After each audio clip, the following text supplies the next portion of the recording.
after university, it actually came to the point where instead of going down to London and getting that job, I instead decided to move to Australia. I went to the other side of the world with me and my best friend, and we did not just Australia, we also did parts of Southeast Asia as well. So Thailand, Vietnam, Indonesia. So we did quite a big trip around Asia as well. It's very common for, I don't know if it's as common for Spanish people to do, but in the UK culture, lots of people go to Australia because we have the young person's working visa, which guys are eligible for it too. Yeah. But lots of Brits take that jump because Australia to us just seems like everything's going to be better in Australia. It's a sunny side of the world. Everything sounds amazing in Australia. That's the place for me. And that's kind of what I thought when I was working in a cocktail bar in Leeds where I went to university. Mm-hmm. Be there, looking out the window on rainy days, thinking, even if I just do this exact same job, but I'm in Australia and it's sunny and I can go surf or I can skate or I can go and do whatever afterwards, that would be worth the move alone. And so that's what kind of informed my decision to go. Mm-hmm. Well, I went. Of course. Yeah, it's of course, I've seen it more in Spain, but kind of like the same story. British people trying to escape, I guess, the not so great weather from the islands, I guess you'd say, and making that leap. And I think it's actually, from my humble experience in travels, I think it's an Anglo-Saxon thing. I would even go as far as say, because the Australians, they are also very prone to traveling as well. Like they love to, like almost every place I visited and I've stayed long enough, I ended up finding an Australian person who lives there, who's backpacking there, and they're just just roaming around. And it's funny because I love Australians and I love the Australian sense of humor, and I always did before and I did afterwards. But while I was over there, I actually didn't make any Australian friends at all, and I think it's because they get so many Brits coming over, they get so many people coming over, and it's so transient. Like we stay for a year and we go. That at least the Australians that I interacted with just didn't really have any interest in becoming friends. Maybe probably me, but yeah. Well, I guess we'll never know. But of course, that makes sense, right? They are like, why do we even bother, right? If they're gonna leave at the end of the year, or whatever. But then, so tell me a little bit more about that, because of course I've never been to the other side of the world, or the antipodes, as we say in Spanish. That's the classic comment they do when they make when they talk about Australia or New Zealand. Why wasn't what you were expecting? Because you were saying that you were expecting something and then it wasn't quite that. What happened there? How do you feel about it, and why was different than what you thought? No, to be honest, it filled every desire I had in advance before I went. Oh, I guess okay. No, it did.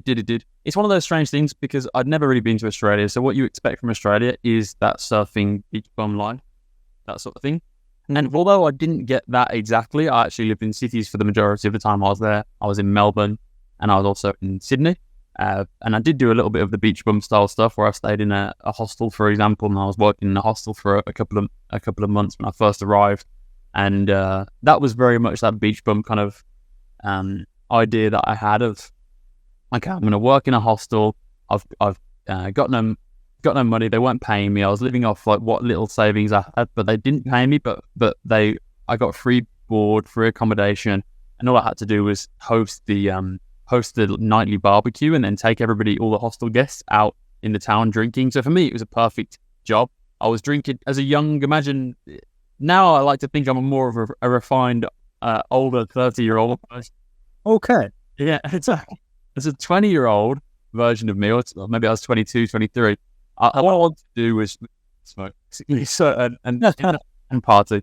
And in that time, that's really a lot of what I did. But the beach bum lifestyle that I had, it wasn't all that it was cracked up to be. After 2 months of doing that and doing the same sort of thing and working in the hostel, I thought, okay, I need to kind of snap myself back down to reality in some regard. It's great. It was great in a sense, drinking and smoking all day and partying every night. But there's a certain point where for some people can do that forever, and fair enough. If you want to do that forever, different style. Yeah. But I couldn't do it, and I was thinking, okay, it got to a certain point. I was like, I need to get out of this. I want to see a bit more of Australia as well. I want to actually get paid. I want to try and get some real jobs. And I had a background in as a cocktail cocktail barman. So I knew how to mix a cocktail. So I was thinking, okay, let's try somewhere different. And then we left. We were at a place called Surfers Paradise. I say we because I went with my best friend. And from that point on, we really had a more traditional experience that I think you could expect wherever you moved in the world. If you moved to a big city, we had that kind of big city experience. So we did stuff like we bought a car, for example, and drove up the coast and stopped off in like loads of different places along the way and did our fair share of partying along the way, and eventually ended up in Melbourne and in this huge 25-person house. Maybe even 30 people. It was insane. It wasn't a hostel. It was a house. It was completely illegal. I'm sure it was illegal. We never interacted with the owner. We just interacted with the guy who came to get the rent. And when he came, he'd kind of be in and out. And we used to pay rent by we had like, you put your cash, you withdraw your cash from the ATM, put it in an envelope and just put your name on it and slide it under. There's like a hole in the staircase, and we'd slide. It's kind of like a letterbox, but it wasn't anything official. Slide it through, and he'd come every 4 weeks, 5 weeks, 6 weeks. So there's just thousands stashed under the stairs in this 25-person shared house, and he'd just come whenever, collect all that cash that would be piling up over, because you pay rent weekly over there. Oh, damn! Oh, you pay weekly. You get paid weekly, and you pay rent weekly. Everything runs weekly, which kind of worked quite nice. I think anyway. So it was this crazy house.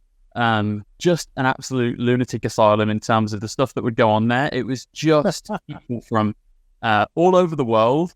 It was like 90% men in there. It was like 90% guys. So there was just a lot of testosterone in there. And I feel like it was kind of the outcasts of society, including me. I am including myself. It's the outcasts of society, the people who had done like time in hostels and then for whatever reason they couldn't stay in these hostels. And they would come and they'd end up in this. It felt a bit like a halfway house. I don't know what it was, but to give you an example of how crazy this house was, on our first night there. So I went there with my friend Paolo and my other friend Danny.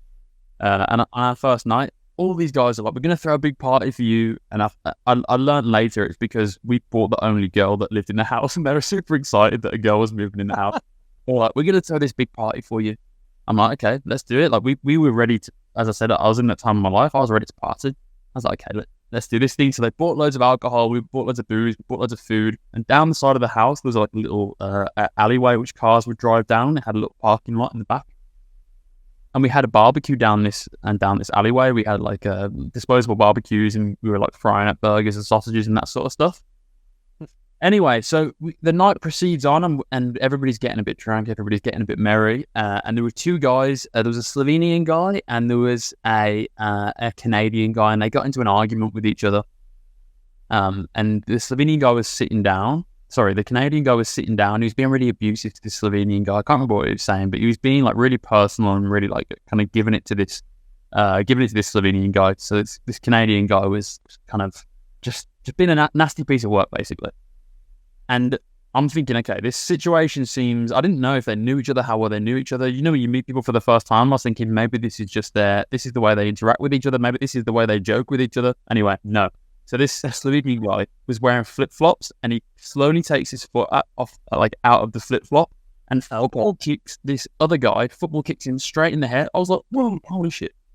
So then kind of obviously after that, like a fight breaks out, and it was just absolute craziness. And that was our first night in the house. He KO'd him, though? Did he what? He KO'd him? No, it wasn't. It was just I think he was I think he was so drunk. It turns out this guy had alcohol issues and stuff, but I think he was so drunk. He was past the point of being able to be KO'd. Like his brain was already KO'd. So like the kick didn't even, he just hit it. It was very strange. Okay. We ended up staying in this place for like 4 months, even after this on the third night. But that situation kind of developed with those guys, and there were crazy people that would come and go.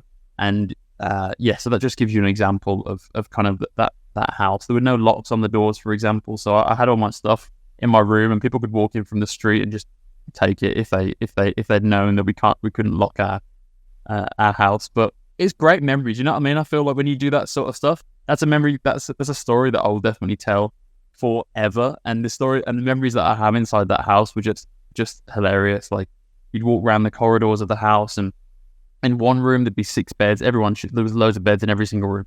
In one room, there'd be 6 beds, and then you go into a smaller room, and it was like one bed. And then in that room, there was what looked like a cupboard, but if you open that, there's another guy that sleeps in there. So he has to go through somebody else's room to get into his cupboard room. Just a crazy house, you know what I mean?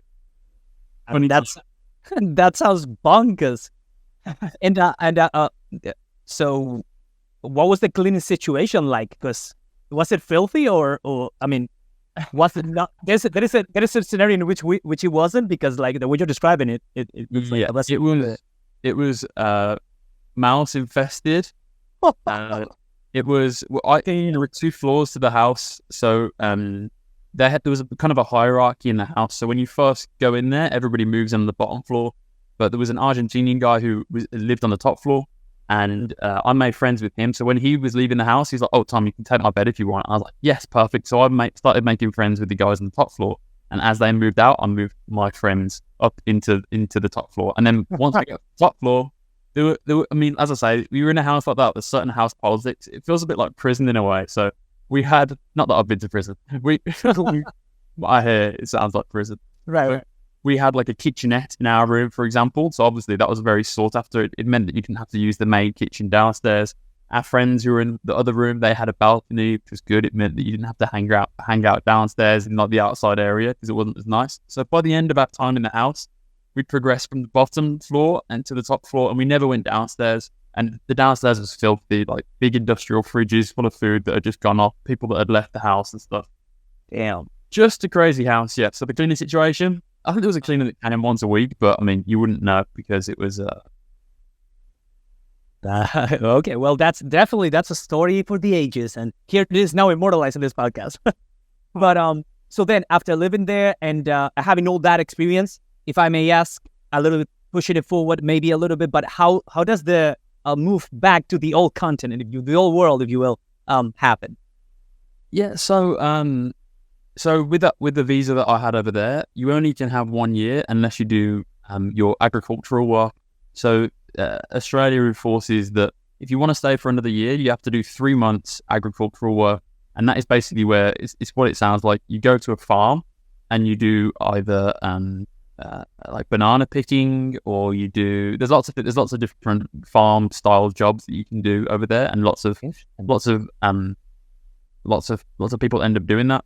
But I had it in my mind I didn't want to stay for more than a year, and if I was doing that, I thought, well, maybe I don't want to do this agricultural work and kind of sacrifice 3 months of the time that I was over there, because I mean, without knowing much about it, essentially, if you go and do the agricultural work, they count you by the days. So there'll be some days where you can't work. For example, maybe it's raining, maybe X, Y, Z.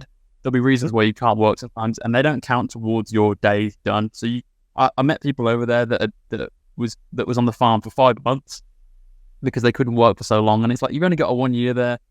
It's worth it if you want the second year, but I had it in my mind that I was going to come and move to Spain actually, because I had yeah. Okay. So I'd already made that decision because I had a Spanish. She wasn't a girlfriend at the time, but I had a Spanish, let's say, love interest at the time. A flame. Okay. Yeah, I had a flame. Yeah, it was a love interest.